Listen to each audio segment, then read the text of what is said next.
A great leader once told me, "Show me your values and I'll tell you your ethics." But then they added this, "Show me your incentives and I'll show you what people actually do." That gap between what we say we believe and how we really behave, it's where most ethical breakdowns happen. And it's exactly what organizations struggle with every single day. That's a powerful way to put it, Emma, and it highlights the core challenge we're unpacking today.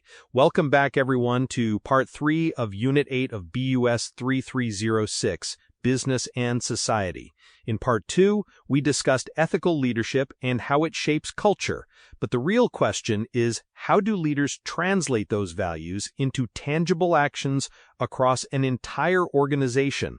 Exactly, especially when you're talking about hundreds or thousands of employees spread across different departments, different countries.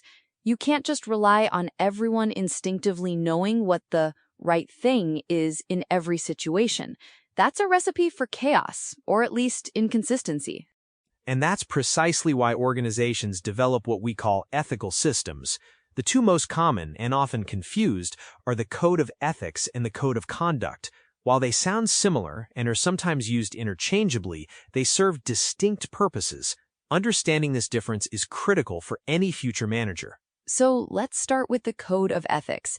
In the readings, it's described as the organization's moral compass. That's a great metaphor. What does that really mean in practice, Ethan? The moral compass analogy is perfect. A code of ethics defines the fundamental values and principles that guide an organization. It's about what we believe. It's not a rule book, but rather a philosophical framework. Think of values like integrity, honesty, fairness, accountability, respect, professionalism. These are broad, aspirational statements. They set the tone. So it's less about specific actions and more about the underlying philosophy. And these values, like integrity or respect, they apply to everyone, right? From the CEO to the newest intern? Absolutely. That's a crucial point. A code of ethics transcends roles and departments. It establishes a universal standard for ethical thought and decision-making within the organization. It's the bedrock, the foundation upon which everything else is built. It says, this is who we are, fundamentally. That makes sense. It's the why behind everything. But if it's so broad, how does it translate into daily work? This is where the code of conduct comes in, I assume. Precisely. If the code of ethics answers, what do we believe? The code of conduct answers, how should we behave? It's the practical application. It translates those high-level values into concrete, actionable expectations and rules for employees. This is where you find the specifics. So rather than just integrity, a code of conduct might say, do not accept bribes. Or instead of respect, it might outline how to treat confidential information or avoid conflicts of interest. Am I understanding that correctly? You've got it perfectly. It's about defining acceptable and unacceptable behaviors.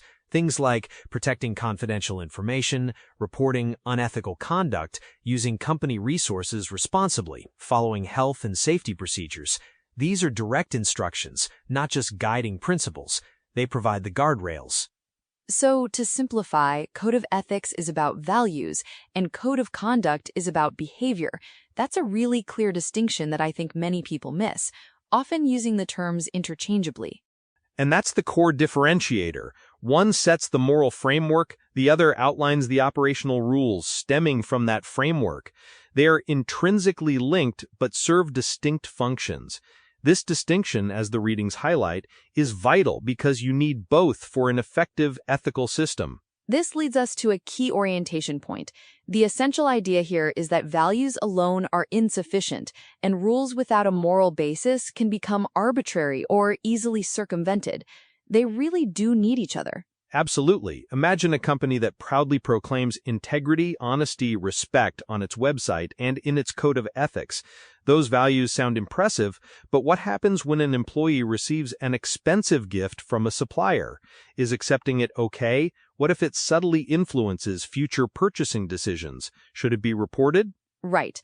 The values themselves, while noble, don't provide a clear instruction in that specific scenario.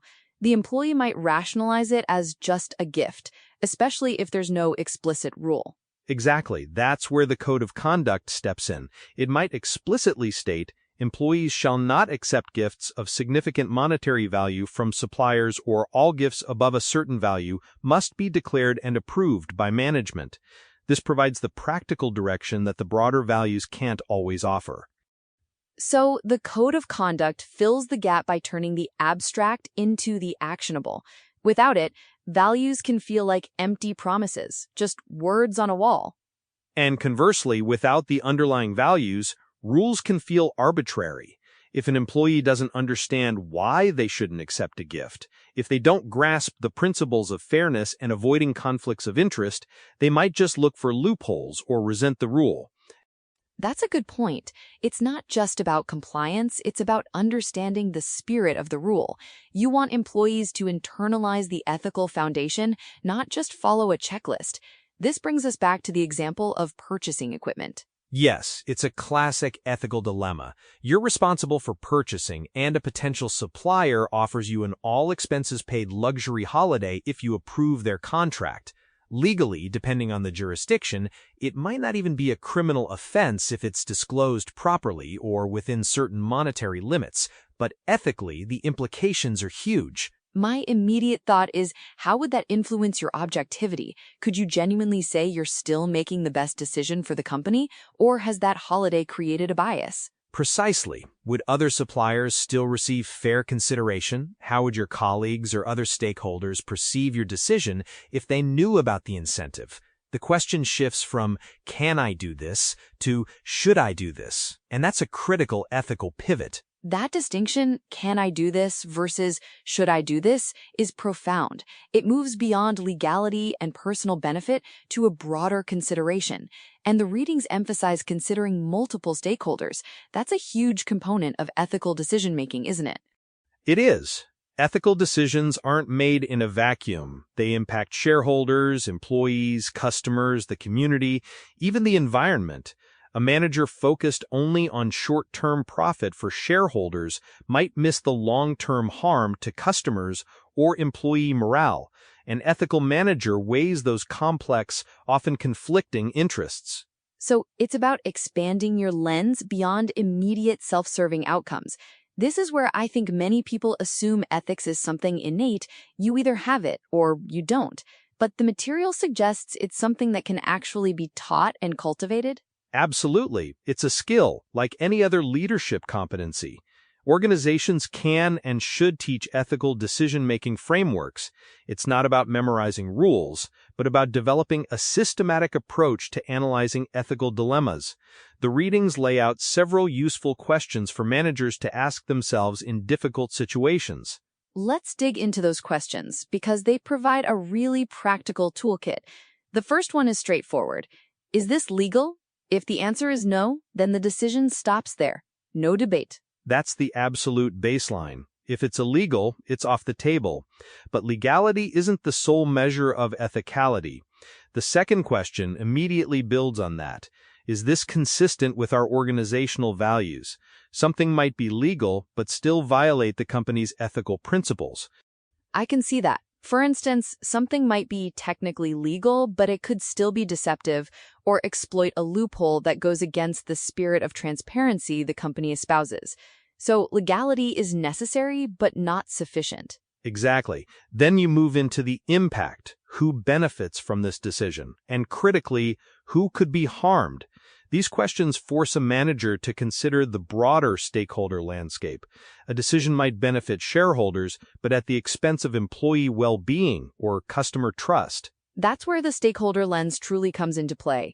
It's easy to focus on one group, but ethical leadership demands balancing those interests. And then there's the newspaper test. I love that one. Would I be comfortable if this decision appeared on tomorrow's newspaper front page? It's incredibly effective because it externalizes the decision.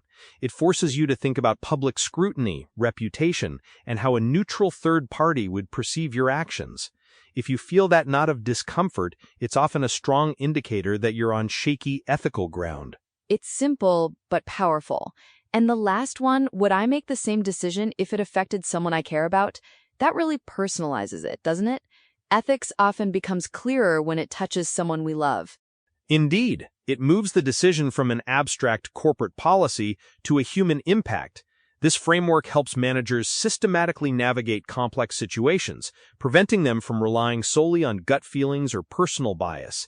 This is a critical cognitive reset point for listeners. Understanding that ethical decision-making is a learned process, not just an innate trait, fundamentally changes how we approach fostering ethics in organizations. So we have these excellent frameworks, clear distinctions between ethics and conduct, and tools for decision-making. Yet scandals still happen.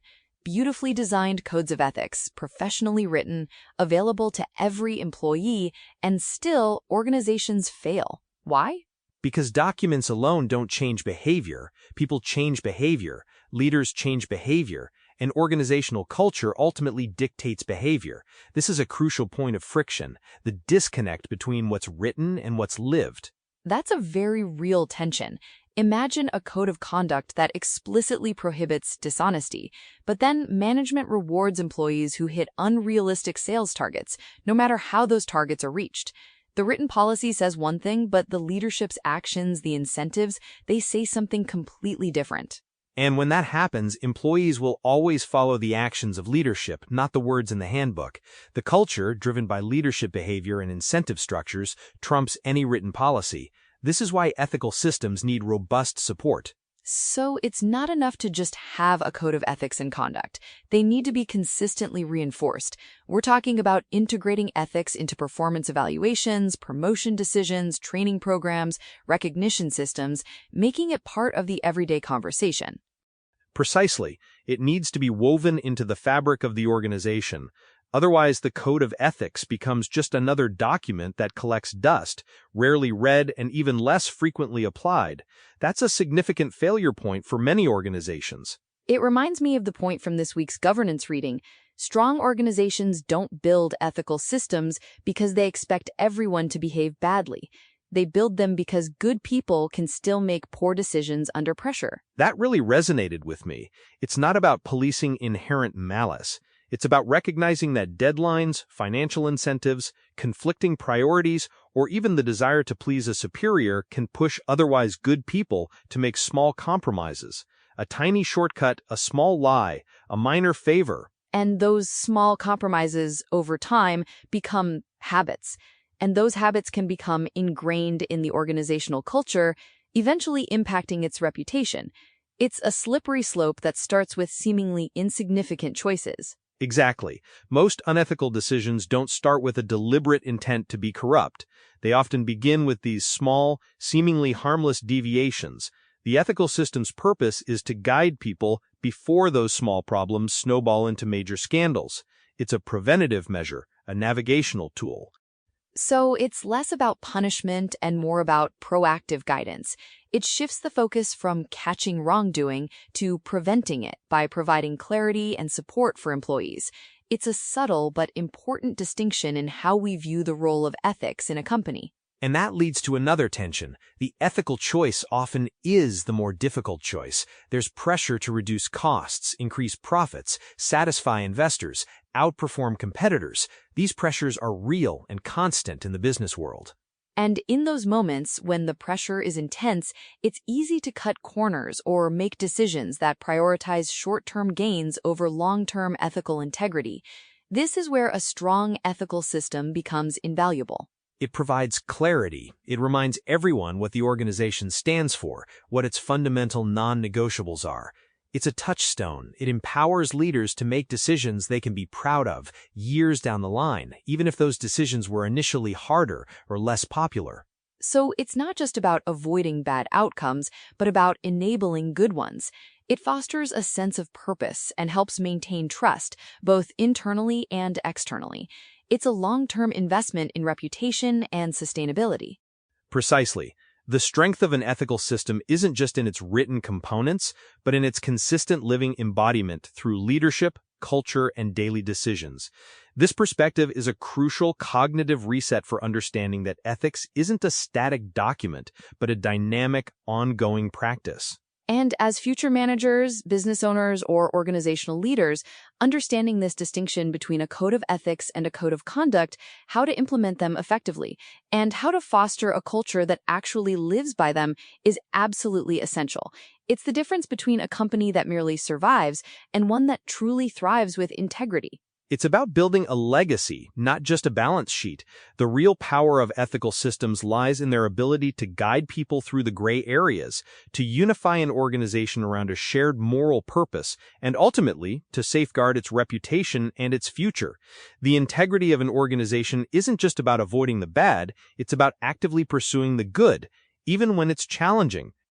That's a powerful thought to end on, Ethan.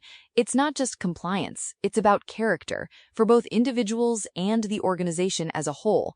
Today, we've really explored the intricate dance between an organization's stated values and its day-to-day actions, understanding that one cannot truly thrive without the other. Our discussion on codes of ethics and codes of conduct and the ethical decision-making frameworks comes directly from the insights shared in the BUS 3306 Unit 8 readings, particularly the contributions from Padmavathi et al. 2025 and Ikra et al. 2025. Indeed, Emma. In Part 4, we'll build on these ideas by examining corporate governance, organizational accountability, and what managers can learn from some of the biggest ethical failures in business history. We'll see how these ethical systems play out, or sometimes tragically fail in real-world scenarios. Thank you for joining us for this insightful discussion. If you found this episode helpful in understanding the critical role of ethical systems in business, please consider sharing it. Your support helps us continue creating valuable content for everyone navigating the complexities of business and society.